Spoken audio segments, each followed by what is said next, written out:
We are here at the UK Games Expo 2025 press preview event. I am here with Imish and we are at the Black Metro stand.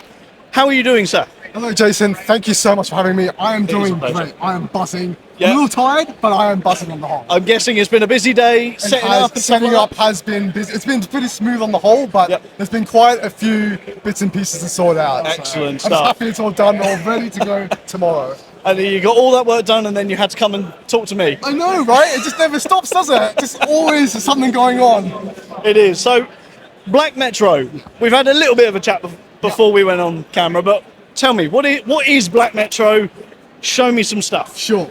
So Black Metro is an area control game set in a dystopian future. It's a dark city that is scientifically advanced. It plays at 2 to 4 players and takes about 1 to 2 hours of gameplay.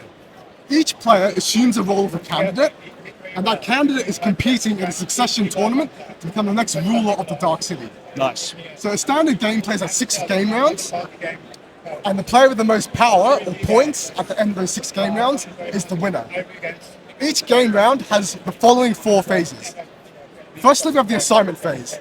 Players are going to assign personnel to these districts in an attempt to dominate and resolve those districts. Once all personnel have been assigned, we go on to dominance. We check each district and see who is the dominating player. So for example, over here, black player dominates district, gets a point. Over here, red dominates district, and gets a point. Nice. Because purple is here and is the losing player, purple would suffer one strain. There's 4 resources, but purple would suffer 1 strain, and a negative resource as a punishment for losing at that district. Nice. Once we check for dominance in all districts, we then do resolution. Players can resolve districts that contain their personnel. So over here, can do both effects. Over here, the dominating player, so red, can do both effects. Nice. Because purple is at the district that they've lost, they can only resolve effect 1. Purple is lost the ability to resolve effect 2. We check resolution for all these districts. Once we've resolved all districts, we then go to the standby phase, where we do some administrative functions in preparation for the next game round. So this game is a sandbox style game. So there's multiple different avenues you can take to win.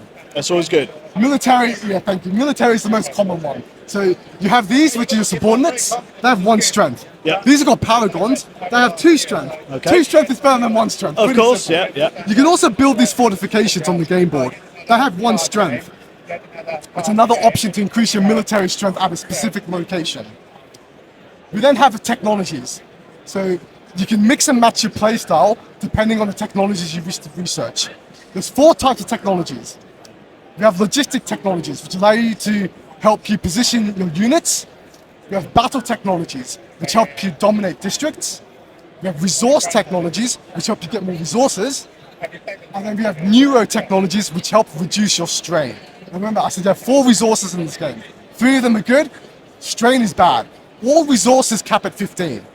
If your stress or strain ever goes beyond 15, every excess, you start losing points. So you want to keep an eye on that throughout the game and try and keep that as low as possible. We also have the political side of the game, or in other words, getting points through the governing bodies of the Dark City. There's 12 syndicates, each have their own field of preference.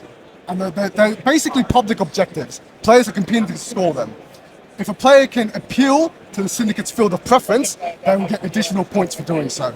And only 1 player can receive backing from 1 syndicate each game now. So really competing to try and win their favour. So it's really pushing the player interaction a bit there, isn't it? It is. So a lot of people will sort of try and control as many districts as possible, but sometimes they'll forget what syndicates are in play. Of course, yeah. And so another player could be like, okay, I'm not controlling as much on the game board, but I've got the syndicate on lockdown, so that can help me out a little bit as well.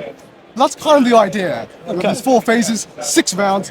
Player with the most points at the end is your winner. Very nice. So I'm guessing with like a 6-round game, early on in the game, you might kind of want to spread your forces out a little bit to try and maximise what you can do. But then later in the game, recess your sources and really reinforce. So there's a natural gameplay arc in this game. Exactly as you said, Jason. Early game, you want to spread your personnel far and wide. Yep. You want to utilize as many of these district spaces as possible. But mid to late game, once you've set up your engine, you've got your engine online. It's more about trying to get those points, right? Yeah. And that means bunching up your forces, maybe controlling fewer districts, but making sure you can dominate those specific spaces. Fantastic. And the dominance missions, they will ask you to win fights at certain numbered districts. So, and getting those done can make a big difference. You get a good number of points for doing those. So it's less about using all these different effects, more about hunkering down, winning the key districts that are going to take you to victory.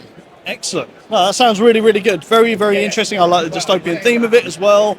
I always like me a bit of dudes on the map and area control. You mentioned military. That got me listening straight away. Fighting, always really good. I love, obviously, the components that I'm seeing here as well. It looks like we've got a minimal amount of components out at the minute. Yeah, correct. But I'm liking the fact that your level 2 dudes are slightly bigger than level 1. Exactly. It's visually telling me that they're more powerful. So Yes, exactly. That's a good representation. So yeah, tell me, is the game actually out now? Is this coming to crowdfunding, or what's supposed to do? It's out in a limited capacity, if I'm going to be honest. Okay. It's only available through my own channels at this specific point in time. In the future, there may be distributors, etc., that could help me get the game out there more.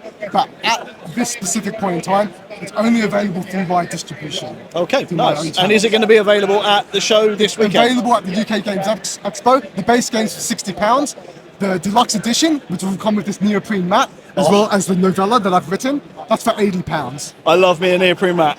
I'm terrible. I love a neoprene mat. It's good. It is good. I may have to get me another neoprene mat for the collection.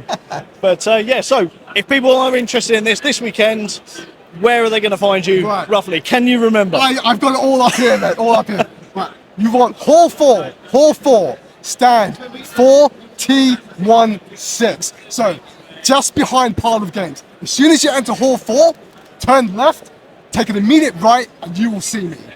Fantastic. I will definitely be coming to see you during the show. Have a catch up. We'll hopefully see that it's sold well and that you've got a lot of people coming through. But I want to say thank you very much for talking to me. Thank you so much, Jason. But before I go, I've got one further thing I want to ask you. I saw this lovely thing that we have below us here. Could you put it on and demonstrate it for the viewers? Very well. Put it on real quick. This thing's awesome.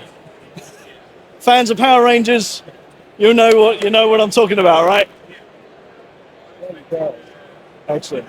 So thank you again. Thank you for joining me. Thank you for checking out Black Metro, and enjoy the UK Games Expo, and we'll catch you on the next one. Thank you so much, Jason. Thank you. Take care.